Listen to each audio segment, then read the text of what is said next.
ہم تصوف کو بھیڑوں میں گھرا ہوا دیکھتے ہیں، بلکہ آپ کہیں کہ بھیڑیوں میں گھرا ہوا دیکھ رہے ہیں۔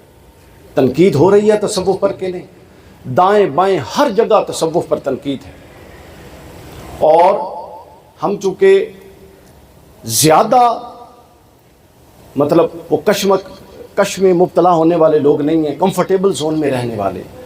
اقبال نے کہا تھا نا کہ گریز کشمکش زندگی سے مردوں کی، اگر شکست نہیں ہے تو اور کیا ہے شکست؟ تو ہم کشمکش سے گریز کرتے ہیں۔ تو جو تصوف پر تنقید ہو رہی ہے، ایک طرف ہم تصوف کو جوہر حیات کے طور پہ لیتے اور سمجھتے ہیں کہ یہ وہ شے ہے جو اخلاص اور للہیت آپ کے ایمان میں ڈالتی ہے، تصوف وہ ہے۔ اور دوسری طرف تصوف کو الہاد، تصوف کو ایک متوازی دین اور دین مخالف فکر کے طور پہ پیش کیا جا رہا ہے۔ تو آپ اضطراب میں تو آتے ہوں گے کہ کیا وجہ ہے کہ ہم نے تو یہ تصوف سنا تھا، یا ہم نے تو یہ تصوف چکھا تھا، اور ادھر ایک اور تصوف ہے، اور وہ کیا کرتے ہیں؟ وہ آپ ہی کی کتابیں سامنے رکھ کے اس پر تنقید کر رہے ہوتے ہیں۔ آپ یہ بات اگر کہیں کہ تنقید کرنے والا بدنیت ہے تو میں اتفاق کروں گا، اگر آپ یہ کہیں کہ تنقید کرنے والے کی تنقید اور گرفت کمزور ہے تو میں اتفاق نہیں کروں گا۔ اگر آپ یہ کہیں، چونکہ ہم ہر شے کو ایک مقدس حالے اور تقدیس کے اندر دیکھنے کے قائل ہو چکے ہیں اور حقائق سے دور ہوتے جا رہے ہیں، چونکہ جو تقدیس ہوتی ہے وہ آپ کو تحقیق کے قریب نہیں جانے دیتی، سمجھ؟ تو لہٰذا ہم کیا کرتے ہیں؟ ہم وہ جو تصوف ہے جس پر گرفت کی گئی ہے، ہم بالکل آنکھیں چرا کے گزرنے کی کوشش کر رہے ہیں۔ ہم اس کو بدنیت، فلاں ڈمکاں، یہ ہے وہ ہے کہہ کے گزرنے کی کوشش کر رہے ہیں، لیکن ابھی بھی ہم بیٹھ کے یہ سوچنے کے لیے تیار نہیں ہیں کہ کہیں وہ گرفت درست تو نہیں ہے، کہیں ہمارے اینڈ پہ کوئی پرابلم تو نہیں ہے جو اصلاح طلب امور ہیں اور ہم ان کی اصلاح کی طرف متوجہ نہیں ہو رہے۔ تو یہاں پر میں اپنی گفتگو کا آغاز کرتے ہوئے تصوف کو دو حصوں میں بانٹنا چاہتا ہوں۔ میری رائے میں تصوف کی دو صورتیں ہیں، بلکہ تصوف دو ہیں، ایک نہیں ہے۔ ایک ہے تصوف حقیقی یا تصوف عملی، اور ایک ہے تصوف نظری۔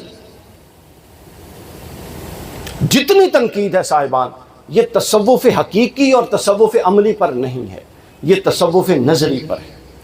چونکہ یہ انتقال کا ایک مرحلہ ہے، علم اور فن کی دنیا میں یہ انتقال آتا ہے۔ ہر شے کی جب بعد ازاں بطور فن تدوین ہوتی ہے تو اس تدوین کے کچھ تقاضے ہوتے ہیں۔ تو جب تصوف کی تدوین ہوئی، یہ عمل اور عمل کی چیز تھی۔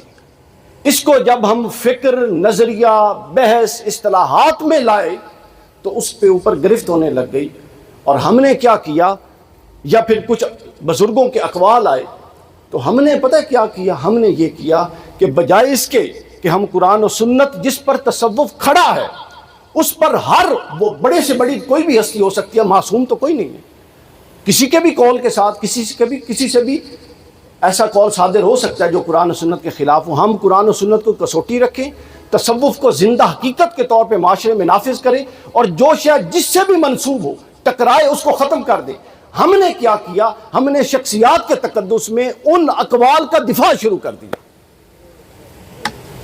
جب اس دفاع پر سر گرفت ہوئی، اب ہمارے پاس بیٹھنے کی جگہ نہیں ہے۔ ہماری اگلی نسلیں صوفیاء، اولیاء، صالحین کی تعلیمات سے نظریں چراتی ہیں، وہ ہمیں سامنے بٹھا کے جھوٹا کرتے ہیں اور ہمارے پاس بات کرنے کو نہیں ہوتی۔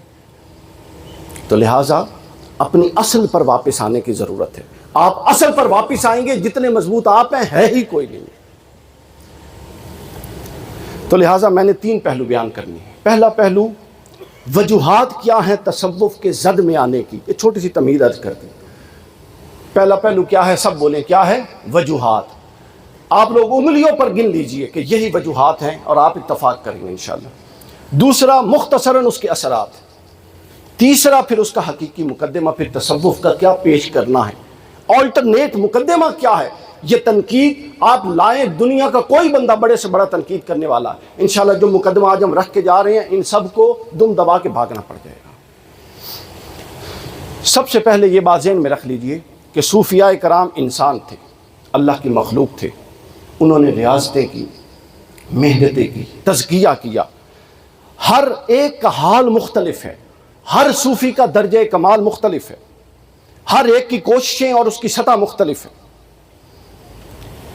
ان کی کوشش یہ تھی کہ اپنے اندر سے رذائل نکالیں، وہ اعتقادی رذائل ہوں، وہ اخلاقی رذائل ہوں، وہ عملی رذائل ہوں، نکالیں اور اپنے آپ کو پیوریفائی کر کے اللہ کے قریب تر کرتے جائیں۔ یہ ان کی کوشش تھی۔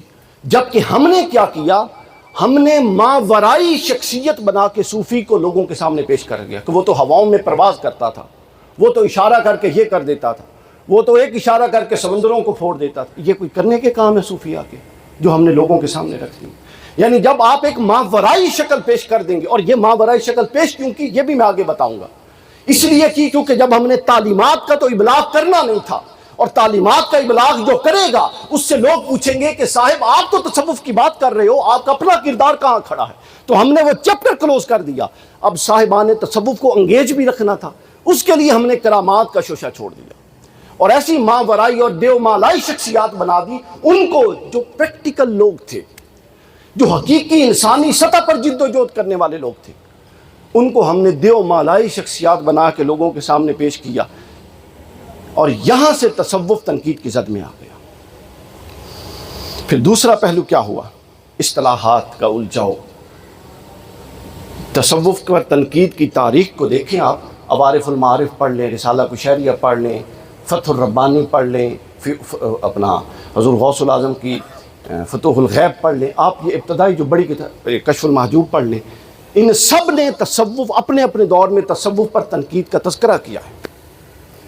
تو آغاز کہاں سے ہوا؟ جہاں سے وضع اصطلاحات ہوئی۔ اب کوئی بھی فن جس کی اصطلاحات وضع ہوتی ہیں، اس پر تنقید یا اس کی قبولیت یہ کوئی بڑی بات نہیں ہے، یہ ایک فنی نوعیت کی چیز ہے، فنی نوعیت کی بحث ہے۔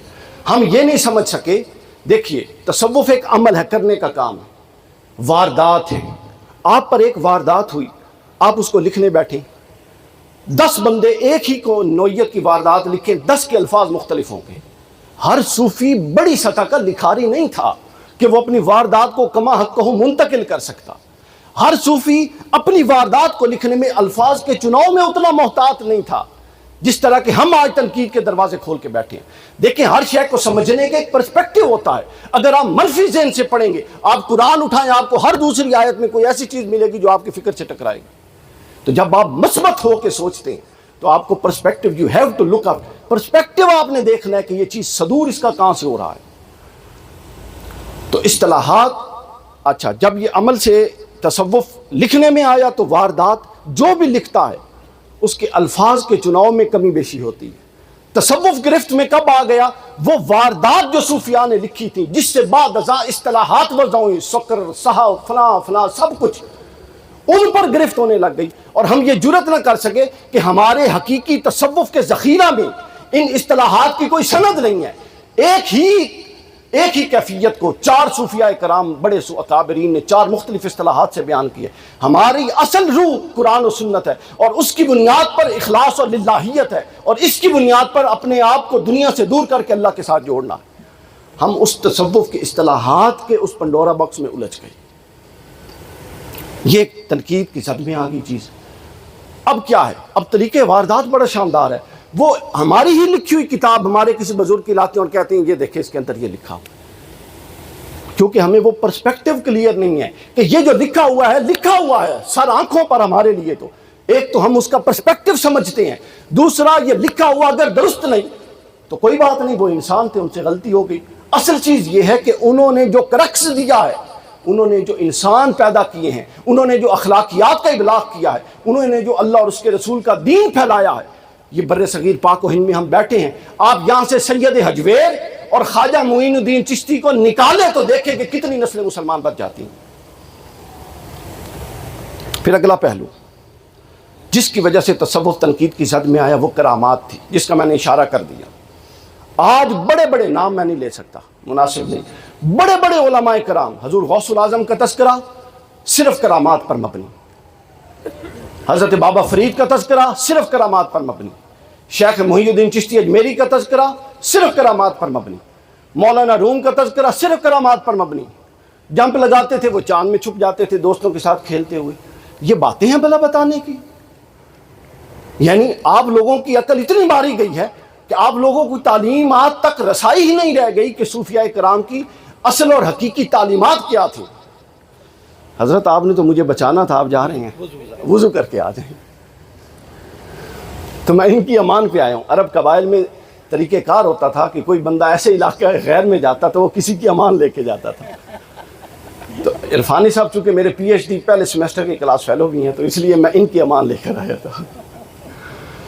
تو پیر صاحب کے بھی اثرات چہرہ مبارک سے اچھے ہیں ماشاءاللہ. امید ہے کہ ان کی امان بھی ساتھ ساتھ شامل حال رہے گی. تو اگلی چیز کیا ہوئی؟ کرامات. بڑے بڑے لوگ کیا بیان کر رہے ہیں. حضور غوث العظم سے بچپن کا واقعہ، انہوں نے کہا میں جمپ لگایا اور چاند میں چلا گیا. حضور غوث العظم کی تعلیمات سے آپ کا کوئی لینا دینا نہیں. آپ کے کتنے بچے ہیں جن کو حضور غوث العظم کی تعلیمات آپ نے بتائی؟ آپ کے تو نوجوانوں کو ان کی کتابوں کا نام نہیں پتا، تعلیمات آپ نے کیا بتانی ہے. بلکہ بچوں کو چھوڑے، آپ کو خود کون سی کتاب کا نام کا پتا ہے. تو کیا آپ اب ہمارے ہاں کیا ہے، خانقاہوں نے بھی تباہی کر دی. عرس کیا ہے، آئیں بیٹھیں ذکر کریں ہاتھ پیر چومیں اور چلے جائیں. اگر ہر پاکستان کی درسگاہ میں اور ہر خانقاہ میں یہ والا عرس ہونا شروع ہو جائے تو میں سمجھتا ہوں اور میں یقین رکھتا ہوں کہ کوئی تصوف پر ہاتھ ڈالنے والا نہیں ہوگا، بلکہ ہر کوئی تصوف کے آگے گھٹنے ٹیک پر مجبور ہو جائے گا. کرامات اب دیکھیں، کرامات کا تمام صوفیاء کرام کا اتفاق ہے کہ کرامت تصوف کے باب کا کوئی باب ہی نہیں ہے سرے سے. کرامت کوئی باب ہی نہیں ہے سرے سے. جو کرامات کا بیان کرتا ہے اس کا مطلب ہے اس کا تصوف سے کوئی تعلق نہیں، یا وہ صوفی کے روپ میں ایک کم سطح کا انسان ہے. بس سنجیدہ لوگوں کا کرامات سے، ان کی کرامت استقامت تھی. اگلا پھر آتا ہے، پھر آپ دیکھتے جائیے بہت. ابھی میں آپ کو ایک بات بتاؤں، ویسے جتنا آپ نے تصوف پر تنقید سنی ہے، ابھی تنقید کرنے والا خود بھی جاہل ہے سب کے سب، یہ ذہن میں رکھ لیں. نہیں تو جو کچھ کتابوں میں پڑھا ہے اس نے جس دن وہ باب کھولے اس سے بھی زیادہ تنقید ہوگی. ابھی یہ شطحیات کا پورا باب ہر تصوف کی کتاب میں موجود ہے کم و بیش. یہ وہ چیزیں ہیں جنہوں نے تصوف کے لیے تنقید کے دروازے کھولے. اور یہ بات کی وجہ ہے، ہم نے ان کو جب سند کے طور پہ قبول کر لیا تو اس کے بعد پھر ہم کمزور ہو گئے، کیونکہ ہم نے اس کو اون کر لیا. جب آپ کمزور چیز کو اون کرتے ہیں پھر آپ کے پاس راہ فرار نہیں بچتی. شطحیات علماء تو جانتے ہیں، شطحیات وہ الفاظ ہوتے ہیں جو حالت سکر و صحب میں اور مغلوب الحال جب صوفی ہوتا ہے تو اس کے منہ سے جاری ہوتے ہیں، جو قرآن و سنت سے ٹکراتے ہیں. میں نے اپنے کانوں سے پیر صاحب لوگوں کو شطحیات ابی تیفور حضرت بایزید بستامی کے جو شطحیات ہیں وہ بیان کرتے ہوئے سنا ہے تقریروں کے اندر. اور یہ ان کی کمال کا بیان کر رہے تھے کہ وہ کہتے ہیں کہ قیامت کا دن میرا جھنڈا ہوئے گا اور معاذ اللہ محمد مصطفیٰ میرے جھنڈے کے محتاج اور اس کے نیچے ہوں گے. استغفر اللہ العظیم. اب سن لیجئے، یہ میں نے ایک بتائی ہے، بہت ساری ہیں، 2-3 بتا دیتا ہوں پھر میں موقف بتاؤں. پھر وہ کہتے ہیں کہ میں نے سمندر میں غوطہ لگا. یہ مستند کتاب النور من کلمات ابی تیفور حضرت بایزید بستامی رضی اللہ تعالیٰ عنہ کے حوالے سے. ان کا ایک اور قول سناتے ہیں تقریروں میں ان کا مقام و مرتبہ بیان کرنے کی. یعنی آپ دیکھیں ہم کیا رونا روئیں تو کس کے آگے روئیں. وہ مقام و مرتبہ کیا بیان کر. وہ کہتے ہیں کہ حضرت بایزید نے فرمایا میں نے جس سمندر میں غوطہ لگایا معرفت کی، انبیاء اس کے ساحل پہ کھڑے تھے. اللہ یعوذ باللہ. اس طرح کی بہت ساری چیزیں. شیخ سے لوگوں نے کہا کہ لوح محفوظ میں ہر چیز موجود ہے، وہ کیا ہے؟ فرماتے ہیں وہ میں ہوں. امہات الکتب سے سب کچھ. کوئی کمزور قرآن کی آیت ان کے سامنے کسی نے پڑھی، ان بطش ربک لشدید، وہ کہتے ہیں میری پکڑ رب سے بھی زیادہ ہے، شدید. آپ سمجھ گئے ہیں بات کو. اسی طرح منصور بن حسین حلاج اور باقی لوگوں. میں نے آپ کو بس ایک بات بتائی. اب موقف سن لیں کیا ہے. پہلی بات تو یہ دوستوں کہ پہلی بات تو یہ دوستوں کہ جو شطحیات ہیں یہ اس کی سند متصل ہی نہیں ہے، ثابت ہی نہیں ہے. آپ یہ کہہ ہی نہیں سکتے کہ یہ حضرت بایزید بستامی رضی اللہ تعالیٰ عنہ نے کہا. یہ کہنا ہی علم کی دنیا میں سب سے بڑی جہالت ہے. آپ یہ کہیں گے کہ یہ قول حضرت بایزید بستامی کی طرف منسوب کیا جاتا ہے، پھر سند دیکھی جائے گی. اب مجھے ایک بات بتائیں، یہ 250 سال بعد کتاب لکھی گئی، 250 سال بعد. 250 سال بعد اس شخص کو یہ پتا تھا کہ حضرت حالت وجد یا حالت صحب مغلوب الحال جو صوفی مہینوں میں چند لمحوں کے لیے ہوتا ہے، اس وقت جب مغلوب الحال ہوتے تھے تو کیا کہتے تھے؟ اتنا وہ چیزیں آگے چلتی رہیں اور نوٹ کرنی. بے وقوف بنایا گیا اور ہم بن گئے. اس کی کوئی حیثیت نہیں۔ پھر اسقاط الوسائط کہ صوفی پر سے احکام شریعت نافذ ساقط ہو جاتے ہیں، یہ تصوف کی کتابوں کے اندر ہے۔ میں نے اس لیے کہا ابھی تو اگلا بھی ان پڑھ ہے، اس کی گرفت نہیں ہے چیزوں پر، ورنہ وہ اس سے بھی شدید گرفت کرتا۔ اسقاط الوسائط،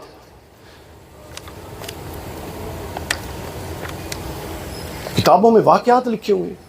ایک موقع آتا ہے کہ جب شریعت کے احکام اٹھ جاتے ہیں یا صوفی خود اس میں ترمیم تخفیف کر لیتا ہے، ایسا کچھ نہیں ہے۔ خود صوفیاء نے ایسے افکار پر تنقید کی۔ حضرت جنید بغدادی رضی اللہ تعالیٰ عنہ بیان کرتے ہیں، فرماتے ہیں کہ ان ھذا قوم تکلموا باسقاط الاعمال، اگر کوئی گروہ یہ دعویٰ کرے کہ اب مجھ پر اعمال ساقط ہو گئے، اب مجھے عمل کی ضرورت نہیں، فرمایا میرے نزدیک یہ عظیم گناہ ہے، اور میں اس قول کے قائل آدمی سے بہتر اس کو سمجھتا ہوں جو مسلمان ہے اور چور بھی ہے اور زانی بھی ہے، میرے نزدیک وہ بہتر ہے اس سے جو یہ تصور رکھے۔ تو اگر حضرت بایزید بستامی انکار کر سکتے ہیں، حضرت جنید بغدادی، تو جنیدی سنت پر ہمیں بھی چلنا ہے۔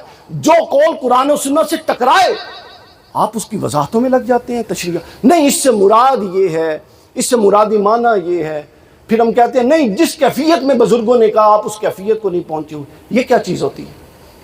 معرفت کی بات معرفت والوں کے آگے کریں، ان لوگوں کے سامنے سیدھی سیدھی بات کریں، جو شے ٹکرائے اس کا انکار ہے۔ پھر رجال الغیب، یہ تصوف کے بنیادی باب بن چکے ہیں۔ اس طرح اور بہت ساری چیزیں ہیں، میرا وقت کم ہے۔ اب ہم آگے آتے ہیں ان کا اثرات کیا ہوا۔ اس تصوف جو نظری ہے، حقیقی تصوف پر کوئی تنقید نہیں، نہ کوئی مائیکل کر سکتا ہے۔ حقیقی تصوف کی بنیاد حضرت مولا علی اور سیدہ کائنات فاطمۃ الزہرا حضرت امام حسن بصری نے رکھی تھی، اور نظری تصوف پر یہ تنقید ہے ساری کی ساری۔ اس کے بعد اب نتیجہ یہ نکلا کہ اس تصوف کو جب سے ہم نے اپنایا، تصوف لوگوں کی نظر میں مذاق بن گیا اور ایک متوازی دین کے طور پہ سامنے آ گیا۔ اب آخری بات، اصل مقدمہ کیا ہے؟ اب سن لیجیے اصل مقدمہ، پیر صاحب آپ کی توجہ درکار ہے۔ اصل مقدمہ، اللہ تعالیٰ نے حضور کو 4 فرائض نبوت حضور کے بیان کیے قرآن مجید میں۔ کتنے؟ بولیے کتنے؟ 4۔ تلاوت آیات، اس کے بعد تعلیم کتاب، پھر تعلیم حکمت، اور آخری کیا ہے؟ تزکیہ نفس۔ یہ چاروں اللہ کا امر دیکھیے، اللہ نے اپنے محبوب کی زبان مبارک سے جو قرآن کے کلمات ادا فرمائے، یہ چاروں فن کی شکل بن کے دنیا کے سامنے آ گئے، یہ فنون بن گئے۔ اب جو تلاوت آیات ہے، اس نے جب فن کی شکل اختیار کی تو قرات وجود میں آئی۔ اب مجھے ایک بات بتائیے، اب بڑی اہم، اب اصل مقدمہ سن لے جو تصوف کا ہم نے دنیا کے سامنے رکھنا۔ قرات، ترتیل، تجوید، یہ سب کچھ مرتب ہوا۔ تو اس فن میں جب یہ ترتیب دیا جا رہا تھا تو جتنے قرات کے انداز متعارف ہوئے، کیا اس میں آپ نے شاذ قرات کا لفظ سنا ہوا ہے؟ ساری قرات مقبول نہیں ہوئی دوستو، اس میں کئی قرات پر بعض لوگوں نے حکم لگائے، انہوں نے کہا یہ شاذ ہے، اس کو نہیں پڑھا جائے گا۔ کئیوں نے مردود کا حکم لگایا کہ یہ قرات مردود ہے، اس کو نہیں کی جائے گا۔ کیا چند قرات پر شاذ یا مردود کا حکم لگا کہ پورا فن قرات زمین بوس کیا جا سکتا ہے یا مورد الزام ٹھہرایا جا سکتا ہے؟ نہیں۔ آگے چلیے، علم کتاب کی علماء نے 2 تعبیرات کی، یا اس سے مراد تفسیر ہے یا فقہ ہے۔ تفسیر کو لے لیں، کیا تفاسیر میں جو علماء نے لکھی کوئی مردود قول نہیں ہے؟ ابھی ابن کثیر کی کچھ عرصہ پہلے میں اٹھا رہا تھا، ایک قول لکھا ہوا ہے کہ بعض علماء نے لکھا کہ فلاں فلاں فلاں عورتوں پر بھی نبوت نازل ہوئی تھی۔ اب اس قول کو لے کر اگر کوئی کہے کہ یہ قول مردود ہے، اور میں اس بنیاد پہ ابن کثیر کی پوری تفسیر کو اور ابن کثیر کی پوری شخصیت کو اور پورے فن تفسیر کو ضائع کرتا ہوں، تو کیا یہ عقل و دانش کی بات ہوگی؟ اگر ادھر نہیں کر سکتے تو ادھر صوفیاء سے وہ 4 باتیں جو غلط منسوب کر دی گئی ہیں اس کی بنیاد پہ آپ تصوف پر اعتراض کرتے ہیں۔ آپ کو شرم نہیں آتی، اور عدل و انصاف کا ایک رتی آپ کے پاس نہیں ہے۔ پھر اس کے بعد اگر اس کو فقہ کے طور پہ لیجئے، فقہ کے طور پہ لیجئے، علم کتاب فقہ بھی لیا ہے، تو فقہ کیا ہے؟ ائمہ اربعہ اصولوں میں ہی اتفاق نہیں ہے، اختلاف، ایک دوسرے کے اصول کو نہیں مانتا۔ پھر آپ ایک مذہب پہ آ جائیے، احناف، باہمی اتفاق ہے، صرف ہدایہ اٹھائیے، ہر صفحے پر نہیں بلکہ ہر سطر پر لکھا ہوگا اس مسئلے میں امام ابو حنیفہ نے یہ کہا، امام محمد نے یہ کہا، امام ابو یوسف نے یہ کہا، اور فتویٰ مفتیٰ بہی قول اس مسئلے پر ابو حنیفہ کا ہے، اس مسئلے پر امام ابو یوسف کا، اس مسئلے پر حسن بن شیبانی کا۔ تو اگر اتنا اختلاف پہلے اصول میں، پھر فروع میں، پھر مسائل میں، پھر فتاویٰ میں، اگر فن فقہ کو ضائع کرنے اور اس کو متروک کرنے کے لیے کافی نہیں ہے تو چند صوفیاء کے اقوال پر اعتراض بھی فن تصوف کو ضائع کرنے کے لیے کافی نہیں ہے۔ آگے چلیے، پھر آتا ہے تعلیم حکمت۔ اس کی دو تعبیرات کی گئیں۔ ایک تعبیر ہے کہ فکریات کا باب ہے، ایک ہے کہ سنت ہے۔ حکمت سے دونوں معنی لیا مفسرین۔ اگر سنت لیں اور حدیث لیں تو مجھے ایک بات بتائیے، کون سی حدیث کی کتاب ہے جس کے اندر موضوع اور من گھڑت روایات نہیں ہیں؟ اگر ہم کیا کرتے ہیں، کیا پورا فن حدیث اور چھوڑ دیتے ہیں سنت کا کیونکہ اس کے اندر غلط روایتیں لوگوں نے ڈال دی ہیں؟ نہیں، ہم نے فن مدون کیا، اس فن کی بنیاد پر اس کے اندر سے موضوع روایات نکالتے ہیں، معیارات طے کیے، اور پھر جو صحیح چیز ہے اس کو اپناتے ہیں اور عمل کرتے ہیں۔ تو اگر ہم علم حدیث میں یہ کر سکتے ہیں کہ موضوع روایت ہونے کی بنیاد پہ اس فن کو ضائع نہیں کرتے اور اس کی اہمیت کا انکار نہیں کرتے، اس کے منکر نہیں ہوتے، تو تصوف میں اگر 4 موضوع قول کسی نے ڈال دیے تو اس کی بنیاد پہ ہم پورے فن تصوف کا کیسے انکار کر سکتے ہیں؟ آپ مقدمہ سمجھ رہے ہیں؟ پیچھے ہٹنے کی ضرورت نہیں ہے، آگے ہو کے ڈیفینسو ہونے کی ضرورت نہیں ہے، اوپر سے ہو کے وار کیجیے۔ پھر اگر اس کا معنی فکریات نہیں لیا جائے، سنت تو میں نے بتا دیا، فکریات کے باب میں لیا جائے، تو فکریات کے باب میں جب آپ مذہب میں جائیں تو کیا فکریات میں آپ کو اختلاف نہیں نظر آتا؟ اشاعرہ کیا ہیں، معتزلہ کیا ہیں، جبریہ کیا ہیں، قدریہ کیا ہیں، ماتریدیہ کیا ہیں؟ یہ اختلاف نہیں ہے کہ نہیں ہے؟ لیکن ہم نے کیا کیا؟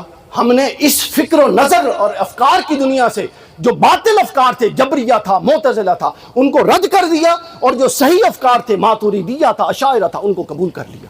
تو کیا ان 4 افکار کا رد ہونا، متروک اور مردود ہونا، باقی سب کے متروک اور مردود ہونے کی دلیل بن سکتا ہے؟ اگر یہاں نہیں بن سکتا تو تصوف میں بھی 4 خلاف شرع باتیں آنے، ہم ان کو مردود مانتے ہیں، ان کو نکال کے پھینکتے ہیں، لیکن اصل فن تصوف کا تو انکار اس بنیاد پہ نہیں کر سکتے۔ آخری بات تصوف، آخری بات پھر ہے تزکیہ۔ تزکیہ تو فانی تصوف تھا، کتاب بھی ہو گئی، قرات بھی ہو گئی، سب کچھ ہو گیا، تو چوتھی چیز تھی تزکیہ۔ اگر علم الکتاب کی بنیاد پہ فن قرات وجود میں آئے تو تکلیف نہیں ہے اور متوازی دین نہیں ہے۔ اگر علم کتاب کی بنیاد پہ فن تفسیر یا فن فقہ وجود میں آئے تو کہیں تکلیف نہیں ہے، کوئی مسئلہ نہیں ہے، متوازی دین نہیں بنتا۔ اگر تعلیم حکمت کی بنیاد پہ سنت اور جرح و تعدیل اور دیگر حدیث کی تدوین حدیث کے علوم وجود میں آئے تو کوئی متوازی دین نہیں ہوتا۔ لیکن انہی 4 جو فرائض نبوت حضور نے بیان فرمائے اللہ تعالیٰ نے، اس کی بنیاد پہ، تزکیہ کی بنیاد پہ اگر ایک فن اور ایک گروہ میں وجود میں آ جائے تو متوازی دین بن جاتا ہے۔ یہ کیا تماشا ہے؟ یہ کیا اگر یوں آپ نے چلنا ہے کہ متوازی دین نہیں بنانا تو اوپر کے 3 بھی چھوڑ دیجیے، اوپر کے 3 بھی پھر چھوڑ دیجیے۔ لہذا اصل یہ ہے، اصل تصوف کی یہ ہے کہ تصوف 3 چیزوں کا مجموعہ ہے۔ ایک تقوی، ایک اخلاص، دوسرا تقوی اور تیسری استقامت۔ باقی سب جب ریل گاڑی چڑھتی ہے تو ادھر سے چیزیں اڑتی ہیں، مٹی، ہوا، مٹی کھٹا اڑتا ہے نا، باقیوں کی حیثیت وہ ہے، اصل یہ ہے۔ تو لہٰذا تصوف پر جو تنقید ہے آپ اس کی وجوہات بھی سمجھ گئے، اس کے اثرات بھی سمجھ گئے، اور اصل حقیقی مقدمہ بھی میں نے سمجھانے کی کوشش کی۔ لہٰذا اب حقیقی مقدمہ سامنے رکھیے۔ آپ پھنس تب جاتے ہیں جب آپ 4 کمزور اقوال کے دفاع میں ساری توانائیاں صرف کر دیتے ہیں۔